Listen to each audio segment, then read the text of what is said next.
Today, you will be hearing from alumni panel, which consists of Berta Pappenheim, founder and CEO of the Cyberface Psychology Solutions, Mr. Paul Albury, co-founder and CEO of Secure Schools, and Mr. Kyle Dupont, CEO and co-founder of Ohalo Limited.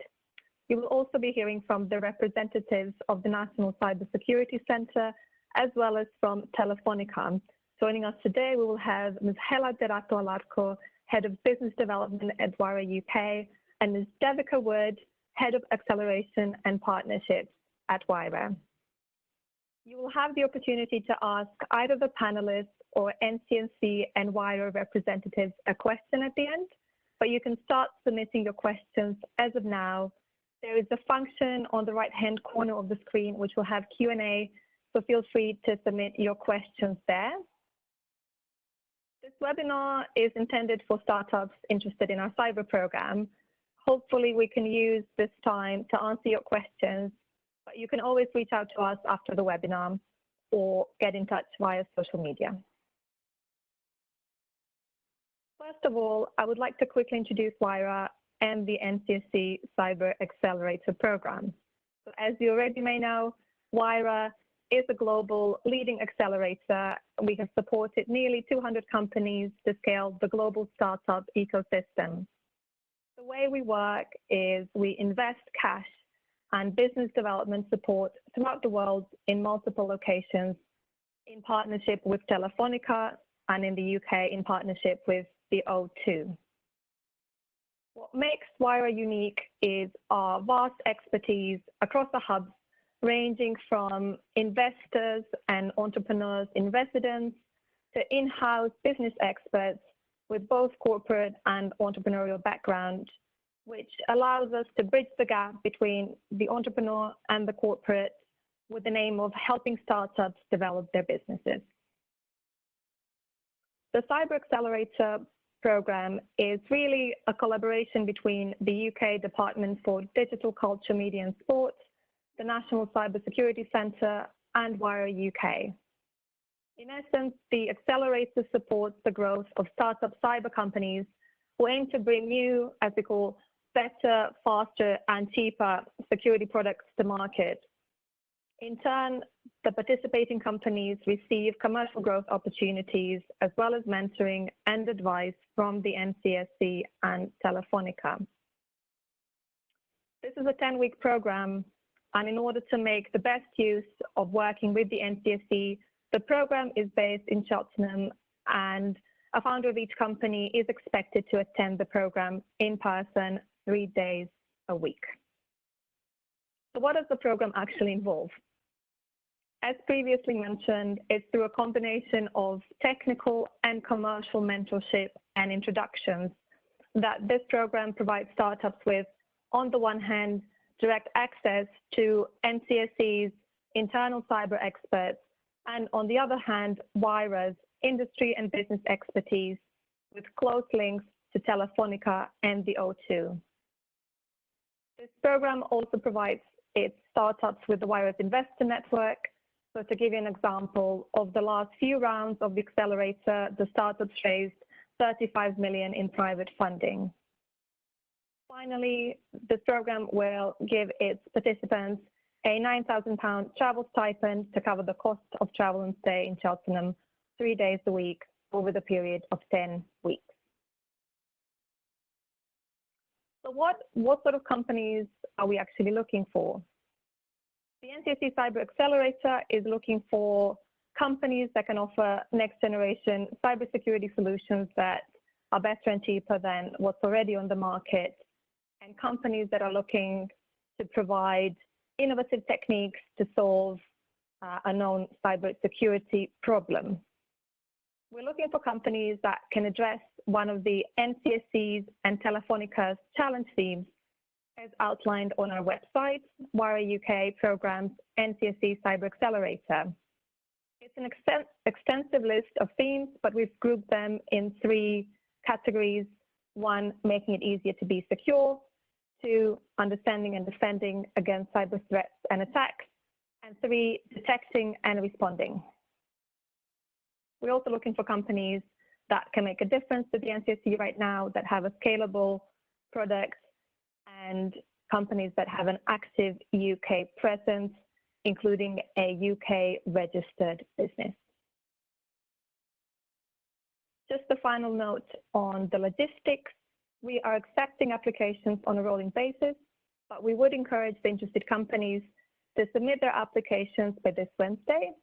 This is in order for you to be selected and invited to the assessment day on 21st of May.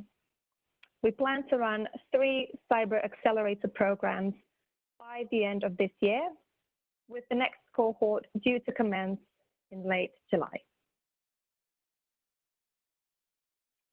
So this was really to give you an overview of the program and of WIRA.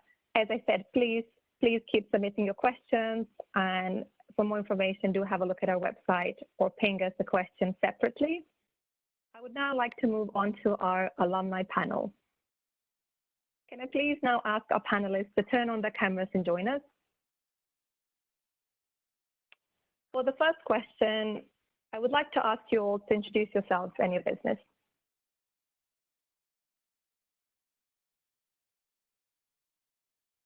Cool, shall I go first? Would you like to start? Sure. Over to Kyle.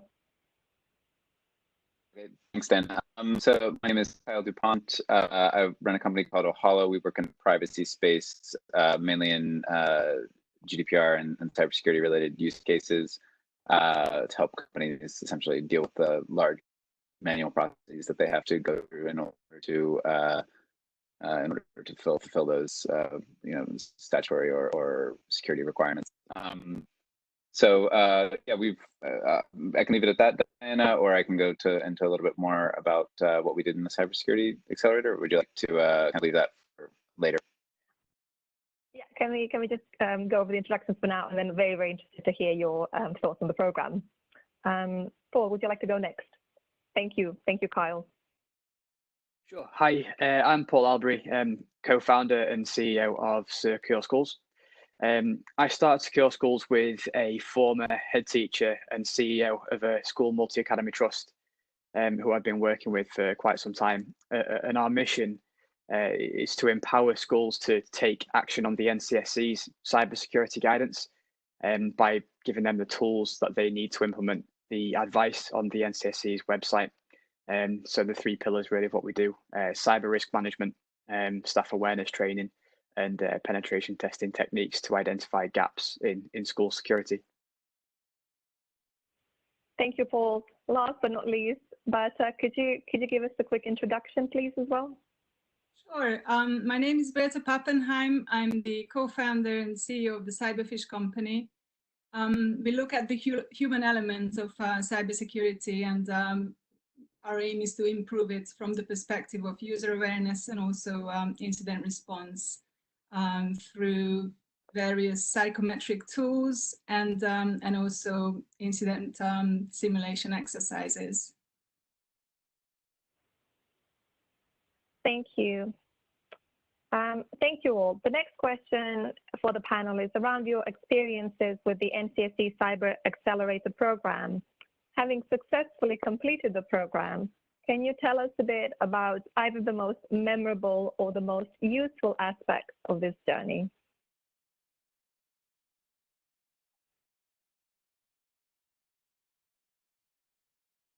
Do you want to call us out, anybody, or just go around in rounds?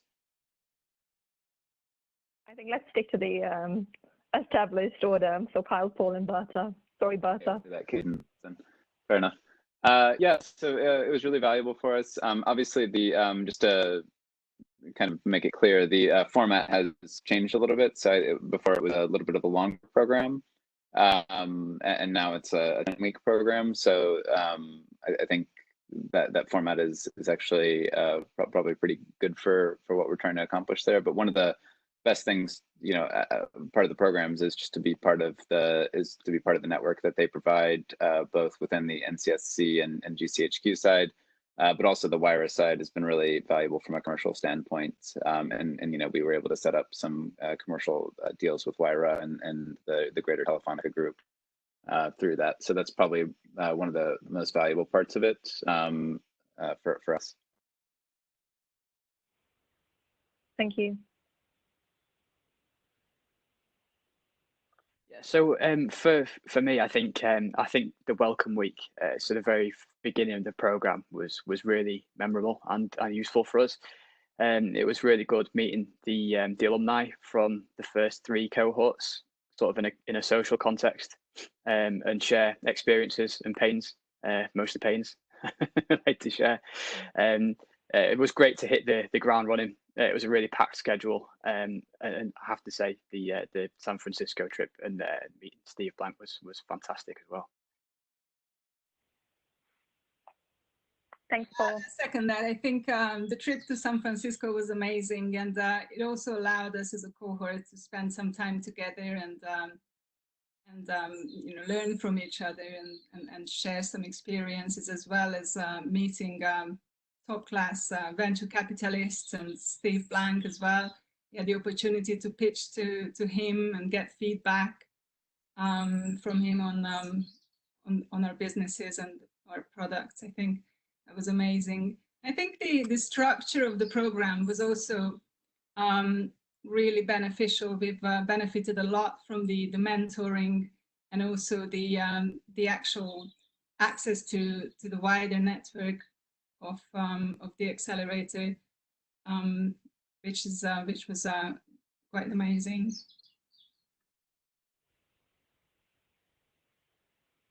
Thank you, Berta. I know we've already touched upon this, but I wonder if you can all talk a bit about how the program helps scale your business. Sure. Yeah. So for us, I suppose that the main thing as far as business, I mean, commercial successes off the back of that have been our partnership with Wyra and O2.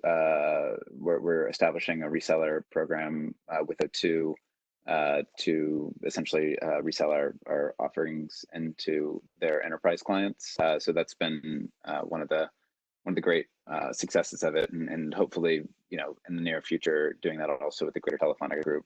I think, yeah, just that's been one of the better aspects that's really brought the business forward.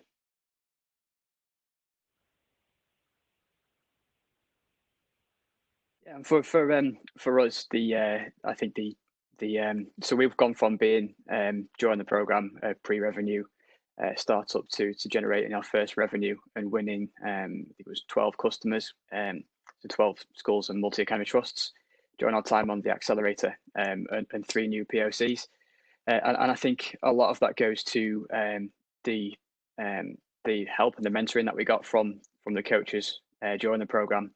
That really helped us to strip back our product, take away the parts that were quite irrelevant in hindsight, and really build on some of the parts that mattered to our customer and really focus on them.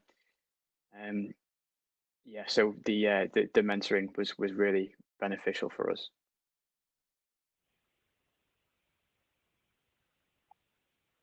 Yeah, Thanks, Paul.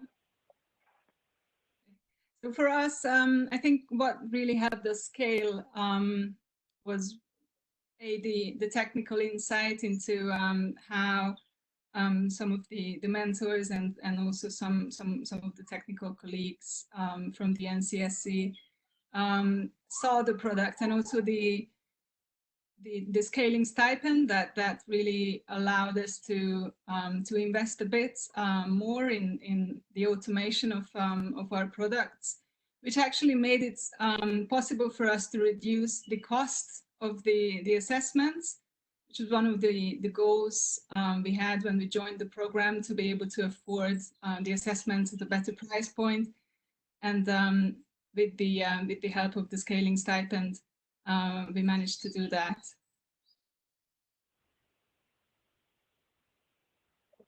Thank you, Berta. In terms of companies who are interested to join the program and are going through the application process right now, what advice could you all give to them in terms of, making the cut and joining the Wyra program?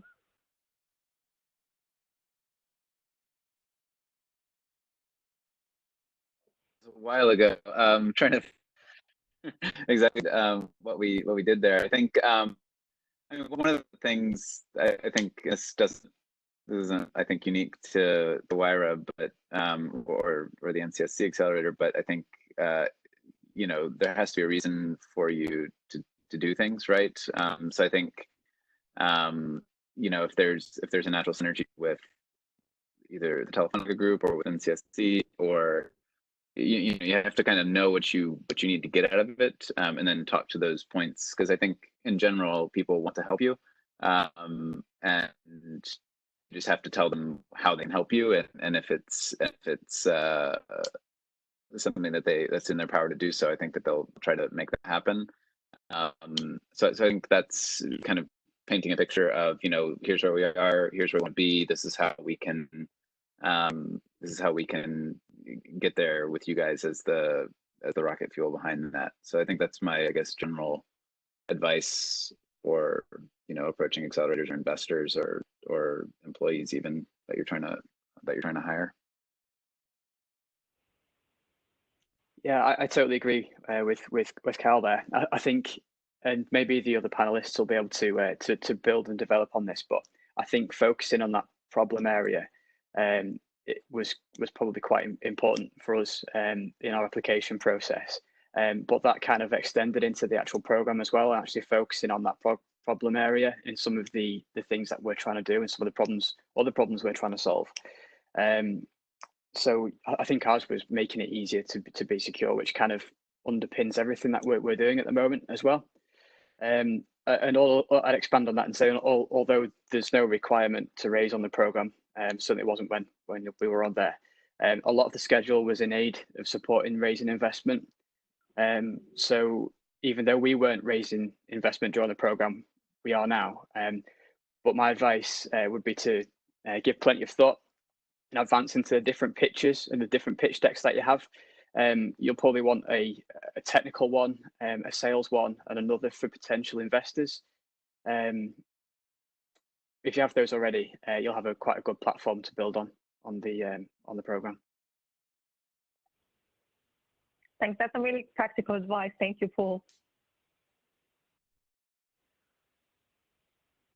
I think the advice I would like to focus on is probably the fact that the accelerator is located in Cheltenham, and it's about 2.5 hours from London. And I think a lot of people, maybe they don't really think about the practicalities of getting to Cheltenham and staying there for a few days. But I think the program is, you're going to get as much out of it as much as you put in it. So I think the investment of time and resources needs to be reflected in how much benefits a company is going to get out of the program. So I think it's definitely worth it for us. We've moved to Cheltenham, so it was quite a bit of a commitment that we've made to the program, but we've definitely benefited a lot from it, and it was much easier to access all the different activities and programs being here. On that point, Berta, though, I think I would also say it's a lot more helpful if you have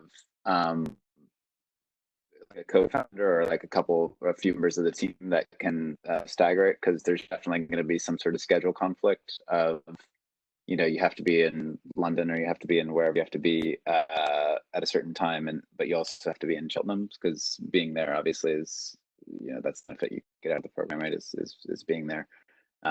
So being able to stagger that across a couple of people that are committed to going up to Cheltenham, at least one person per week is definitely something you should think about. I think it depends on the size of the team that you have, and if you can allow staggering, that's great. Yeah. Thank you, Berta. I think your last point actually serves as a really nice segue into my next and final question for the alumni panel, which is, for those companies who are accepted onto the program, how would you recommend they make the most of it?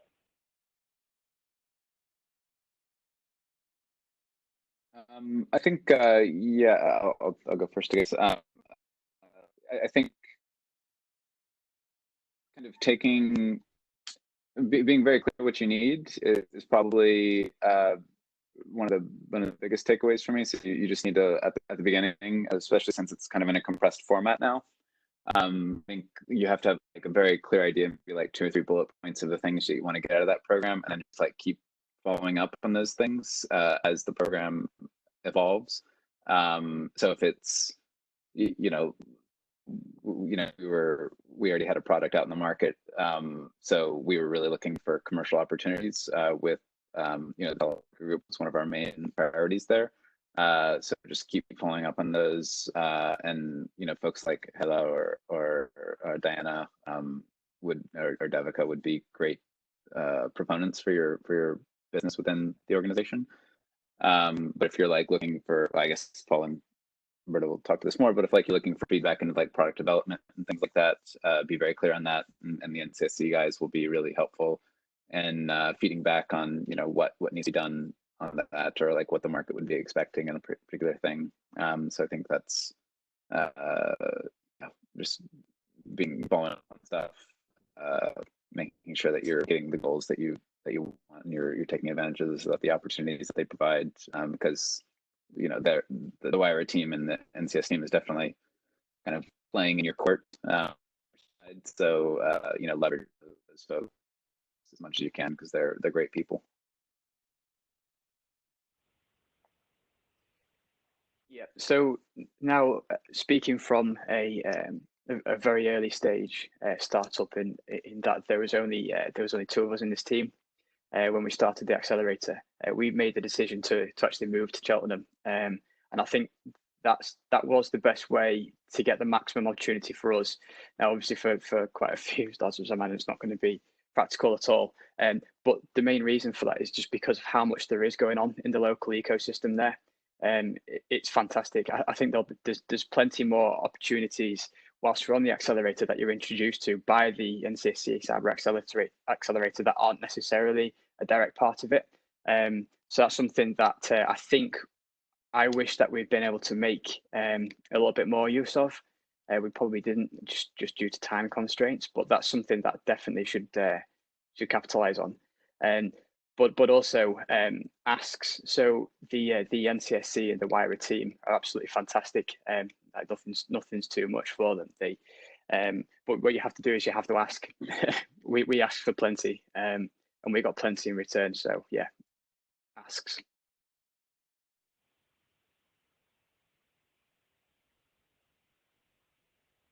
Yeah, I agree with that, Paul. And I think the mentality, I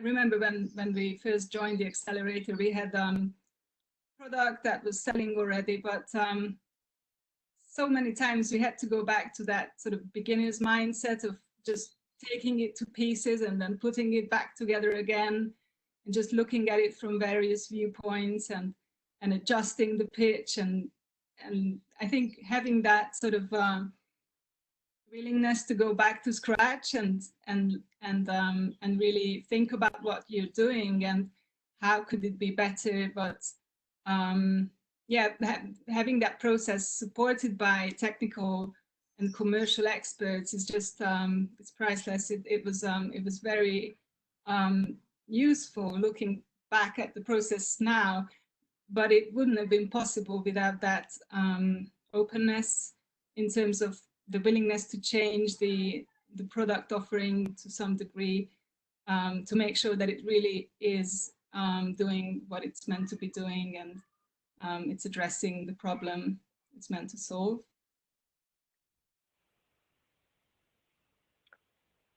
Thank you, Berta. Before we move on to the next part of the program, we have received one question for the alumni panel from the audience. So thank you, and please do keep submitting your questions. The question goes, it will be good to hear how you're dealing with the challenges around COVID-19, and if any of you are in money raising mode, how do you find the environment? So a very topical question. Yeah. this, I guess this is outside the scope of the NCSU program specific, but yeah, so COVID-19, we're an enterprise B2B company, right? So it depends on what you're selling. We sell to like, you know, we do elephant hunting, right? So it's kind of like six-figure contracts that we're trying to land. And normally the way you do that traditionally is, you know, you go to people's offices, have several meetings over the course of several months, and put dinner with people and things like that, which is obviously not a way that business is functioning right now. So from a sales playbook perspective, you obviously need to completely rethink how you're selling into that market. And so that's been one of the big challenges for us, is just moving towards a different sales approach. On the fundraising side, we were actually raising, but we stopped that just because the market's dried up quite a lot. So just to be completely frank, like, if you don't have to raise right now, you shouldn't be. It's pretty dire out there right now. If you do have to raise, you know, you're going to take terms that aren't, you know, what you would have taken 3 or 4 months ago, just because that's where the market is right now. Basically, SEIS and EIS money is dried up right now. I was talking with one EIS investor this morning that's seems to be investing still a little bit, but yeah, I think in general the EIS SEIS market is completely dry right now. So if you're a really early stage company and that's what you're depending on, you're going to have to think of different funding mechanisms. So that's, I mean, it is what it is, and there's no use sugarcoating it. It's the funding market's really poor right now.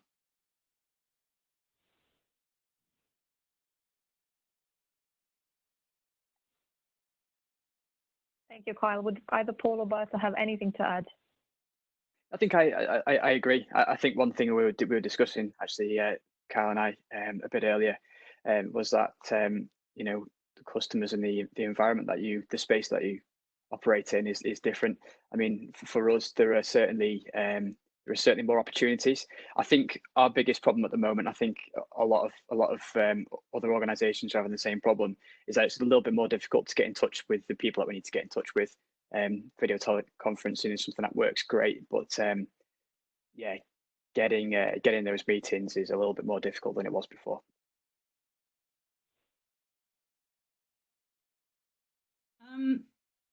I think we're quite lucky that our product works online, so we've been able to tweak it a bit, and it's available now in a virtual format. So the good news is that we're still able to sell it and reach new markets with it. So I guess we've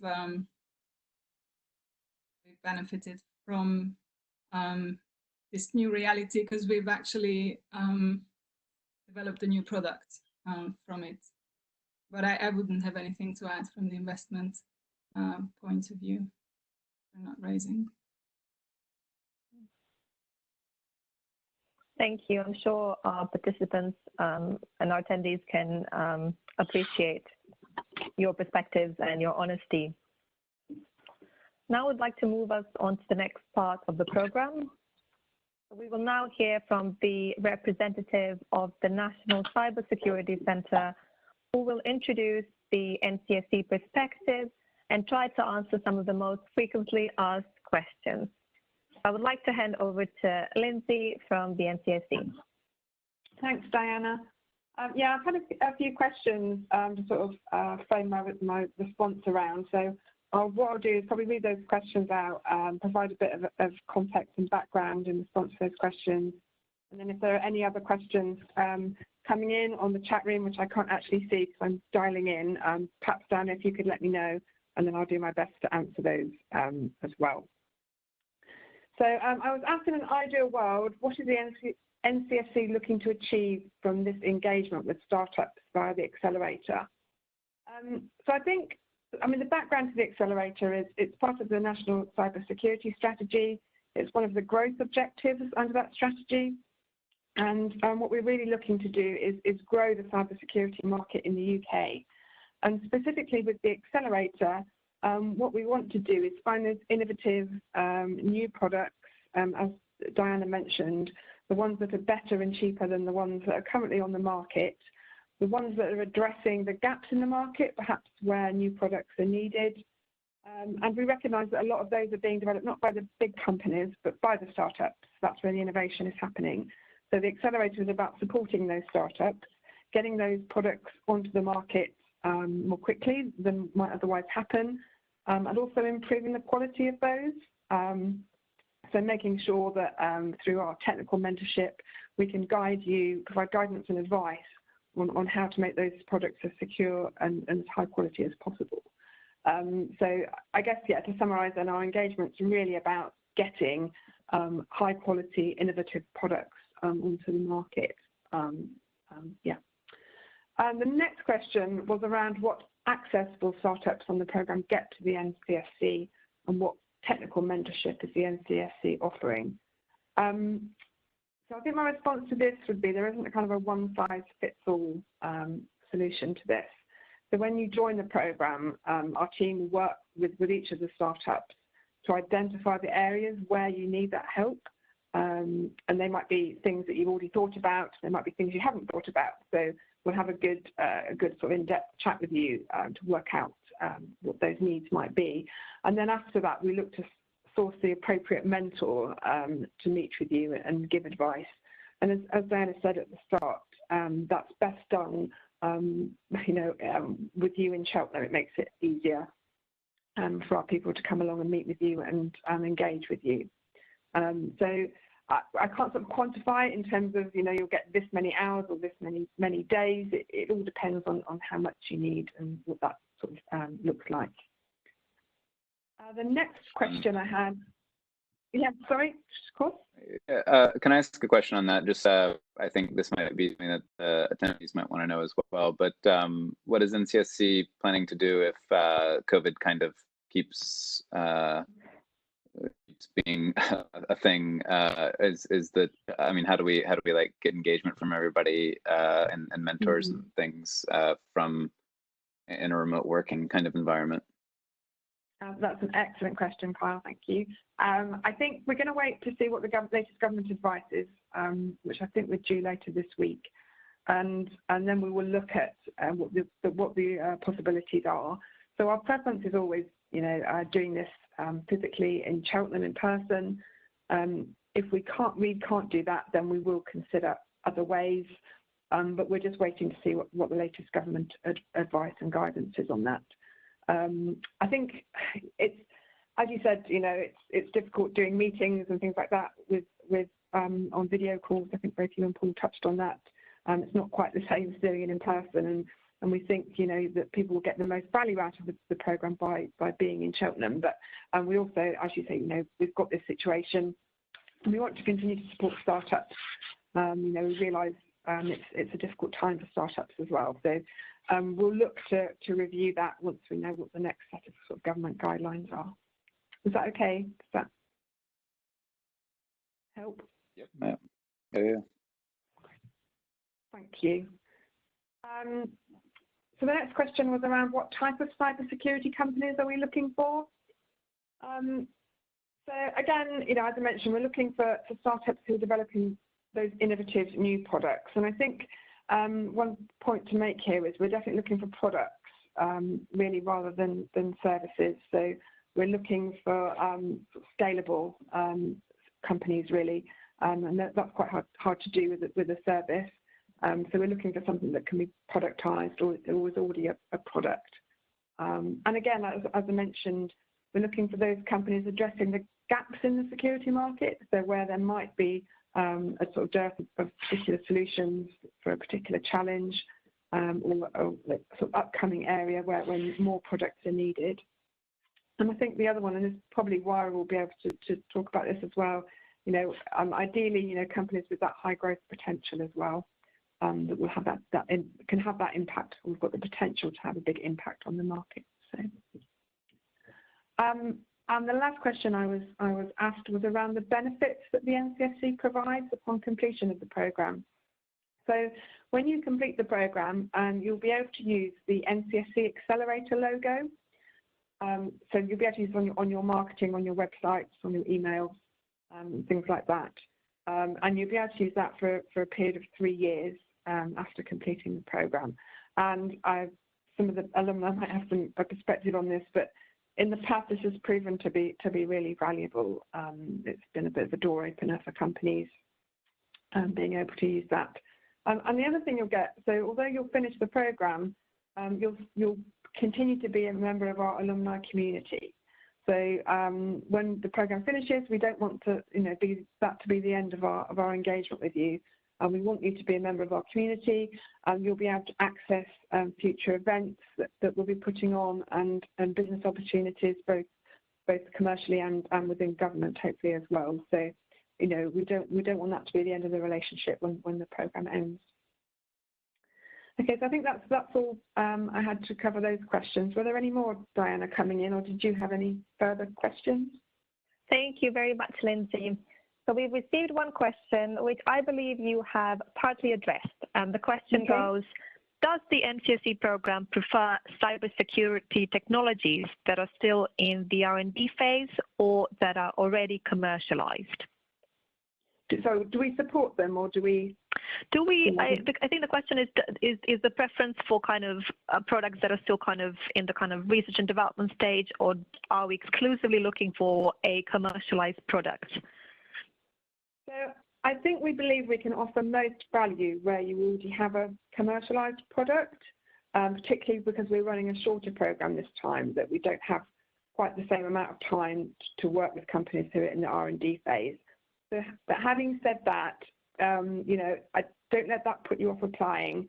There may be other opportunities. It may be that we really like your idea and we still want to work with you. It may be that we want to work with you, but perhaps not through the program. So I'd say, our preference is for companies that have already got that MVP and perhaps have got some revenue, some seed funding perhaps, but don't let it put you off, if you're not there yet. I'd still throw your hat in the ring, would be our advice on that.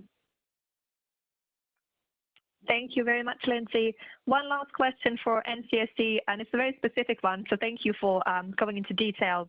The question goes, we are an established company with 30 plus customers, revenue and offices in the US and the UK. However, we are still very small as a vendor, and our next stage will be rapid scaling, and that is the area we would hope to benefit most from the program. Also, we are a spin-out from a parent company owned by the founders, so maybe not a true startup. Questions for you. 1, would a company like ours be appropriate for the program? 2, does ownership structure matter? I think we'd have to look in a bit more detail in the application about that. So if it's a true spin-out, then I think that probably would be appropriate.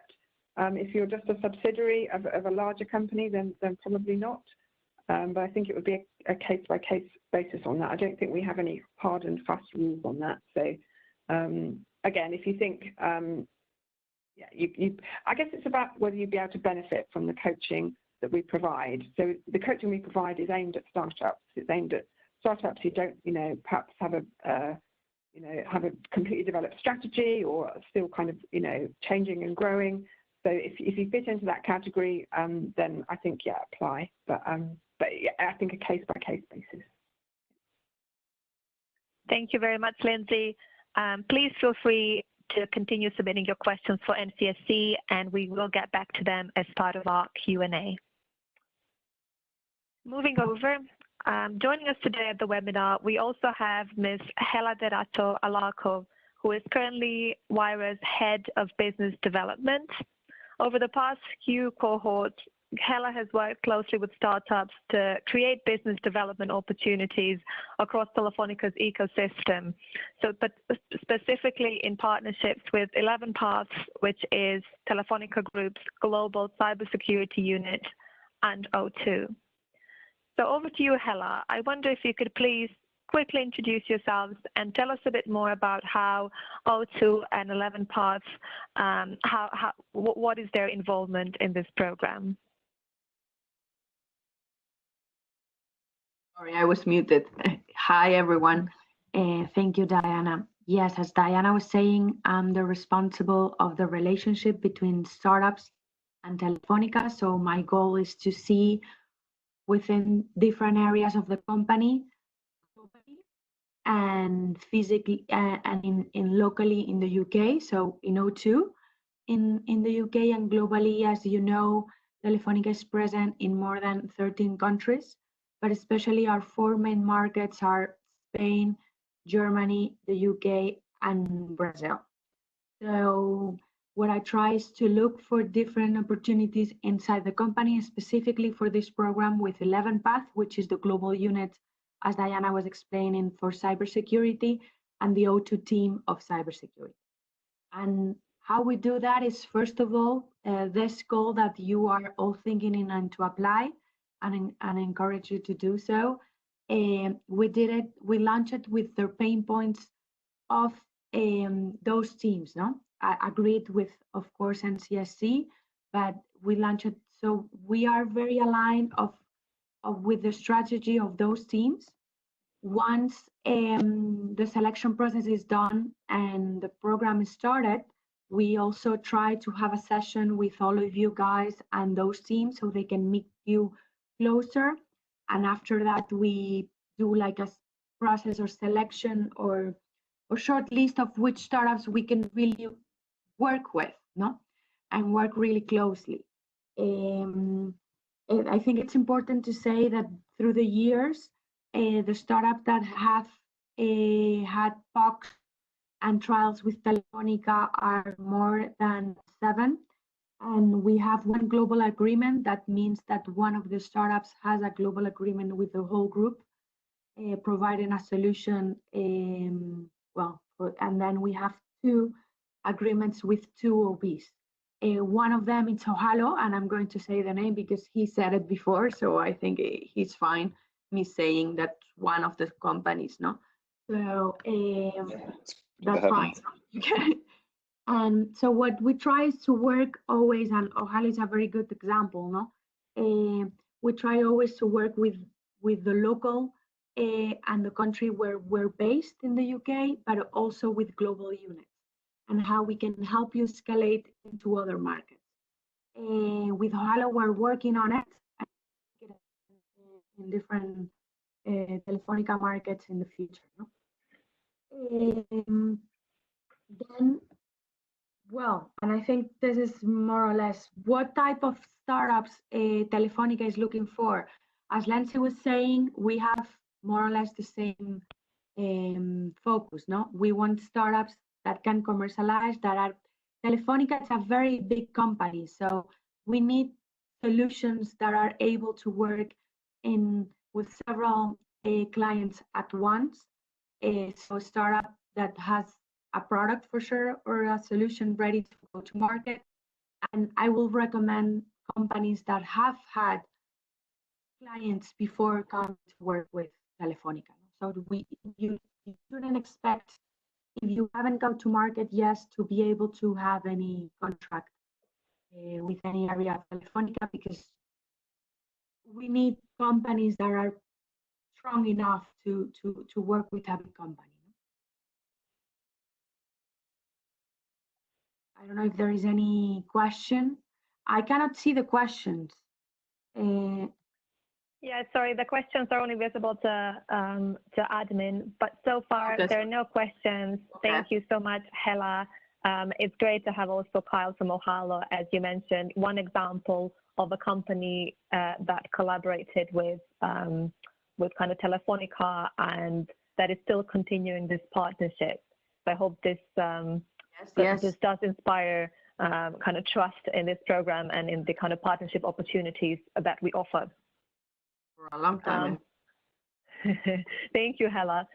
Now I would like to move on to the next speaker, which is our very own Ms. Devika Wood, Head of Acceleration and Partnerships here at Wire UK.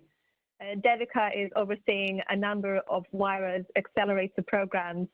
And so today it will be very helpful if you could share some of your perspectives on the support that Wire offers to our startups through our programs, as well as your thoughts on what makes Wayra unique compared to other accelerators.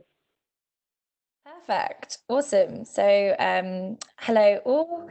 Thank you for joining in today. So I think around the perspective of why people would join Wayra, Wayra is, I think Hella noted this, Wayra is perfectly positioned for people and founders that want to be part of something where they have access to incredible amounts of potential customers, clients, not just O2 directly, obviously Telefonica, but the partnerships that we have and the partners that we have across all the programs. Wayra has consolidated in many countries, like Hella said, around 10, and we enable cross collaboration and cross pollination as well, which I think is really prime when startups that come through want to go global, or go to grow, which is a nice term I like to use. I think on the sides of like the reasons why I would say to join an accelerator. So I mean, as an ex-founder myself, I exited my company last year. I never joined an accelerator when I grew my business, and I lacked a lot of skills to grow the way that I wanted to. And I found it quite hard to tap into an ecosystem and basically learn from other founders and have this very, very small set of people helping me to grow. So I think from one side, you get that ecosystem of support when you join an accelerator. So you get support from things like law firms, regulatory experts, and services that are obviously interested in advising early stage startups. These services that we provide come through as our services offerings. So we give you access to the coaches and experts as part of the offering when you join the accelerator. And they're designed to kind of focus on particular industries with regards to the programs that you join, which I think is really important to give the founding team access and quick access to kind of these key industry experts and advisors who are willing to work with them. So that's one of my biggest, I think, bonuses. I think the second thing around that is also that they get to interact and learn from the other startups and the cohorts that are facing challenges that are unique to that industry. So, for example, I mean, this team managed to go to San Francisco. They bonded not only on a personal level, which is nice to meet other founders and, you know, get to know people on the same journey as you, but gave them access to some of the most incredible people and experts in the industry that they're in, and they were kind of learning and collaborating together and becoming a friendship group more than anything. Obviously you can interrupt if you guys don't like each other at all. I mean, that's happened as well, but I assume you guys all love each other. And yeah, so I think the second bit is you get to develop the skills for the founding team, which I think is really important. You're obviously not going to know everything. Starting a business is scary. So getting access to kind of tools and strategies that work for large corporations is really easy to then apply to your startup, and you get access to that when you join the accelerator. I think number 3, I would say, is we help you build the kind of first iteration of your startup. We end with a demo day, and often we've had a lot of input into supporting you get to that demo day. And you get to pitch to kind of VCs or investors that might be interesting for you to kind of then go and raise funds. And I think that's a really exciting part to it. I think if you don't have that, sometimes it's quite difficult to get your product across. If you're not part of an accelerator, you don't have that platform unless you find it yourself. Obviously, you can find it yourself, but here you have that kind of support to get you to that ready for demo day. One thing they say about joining Accelerator as well, that you de-risk future investors. So sometimes, not all time, joining an accelerator is the first time that you've raised external funding. And that can in turn encourage angel investors to join your rounds at the future rate, in the future rounds. And some investors find that they feel that you graduating from accelerators means that you are prime and ready to then get investment, because obviously, like I said, point 1, you get to learn lots of skills and get access to experts that maybe you wouldn't have outside the accelerator. And that brings me on to kind of like my final point around the accelerator is access to funding. So I think that's a really important part. And, you know, obviously the industry, the ecosystem we're in at the moment is dire. Carl's obviously pointed to that, and I think really good to not sugarcoat the situation that we're in. And if I was in that situation, I think I would feel joining an accelerator, especially the one that's in partnership with GCHQ and our cybersecurity accelerator, you are getting access to one of the most incredible partners that you could possibly imagine in this space. And considering where we are now, I think that having that is really useful and beneficial to anyone that is looking to kind of go and grow to the next stage. So that would be my input, and you get to join and be part of a family. I guess Wire is a family, and we've all pointed that out, is that once you're in, you are with us for life, and we will be with you kind of every step of the way. We're very hands-on, and we do like each other. So we want to see you support, we want to see you grow and do the best that you possibly can. And that really does come from the heart of what we do at Wire. That's it for me. Thank you very much, Devika. Devika. With this, we're getting close to the end of the official part of the webinar, and the plan was to move on to Q&A, but we have successfully answered your submitted questions. If you haven't had the chance to submit a question during this webinar, please don't let that deter you. Do get in touch via email. Please do keep in touch, give us feedback, follow us on social media, Wire UK or NCSC UK on Twitter and LinkedIn. I would like to extend my thanks to our first of alumni panel, so Ms. Berta Pappenheim from Cyberfish, Paul Albury from Secure Schools, and Carl Dupont from Ohalo Limited. Thank you as well to NCSC for your interesting perspectives, and thank you to Telefonica and Wire. So thanks to Hella, and thank you to Devika for your input. Round of applause. As I said, we will finish this webinar now, but I will send out a note after this with details of how to apply and our email addresses in case you would like to follow up with any other questions. Please keep in touch, and we hope to see you in Cheltenham.